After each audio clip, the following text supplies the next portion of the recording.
C'est une semaine importante pour les entreprises industrielles françaises. La semaine de l'industrie, c'est à partir de ce lundi 18 novembre. Cette année, c'est la 13e édition et pour l'occasion, je suis au Technocentre Renault qui a accueilli aujourd'hui des visiteurs.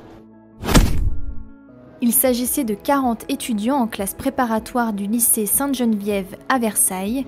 Après une visite d'une partie des lieux, le groupe a aussi pu découvrir le métier de Thomas Antoine, expert leader acoustique chez Renault Group.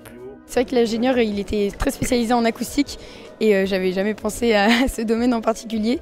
Et donc c'était assez intéressant, surtout qu'il nous montrait qu'en fait il y avait un fort lien entre l'acoustique, le bruit et les enjeux environnementaux. On a appris des choses sur le groupe Renault, sur chaque branche de l'entreprise.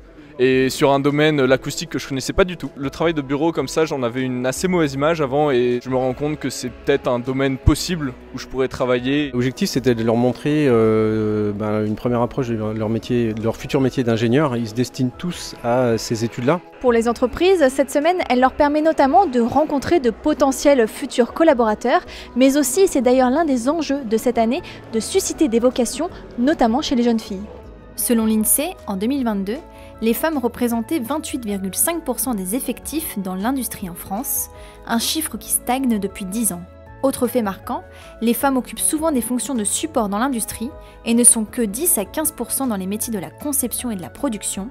Elles restent également peu présentes dans les fonctions de direction, où elles représentent environ 15% des effectifs. J'ai vu dans la promo ce matin, il devait y avoir peut-être un tiers de filles ou peut-être un quart, ce qui est toujours rassurant. J'aimerais bien effectivement qu'elles nous rejoignent de manière plus significative en tout cas.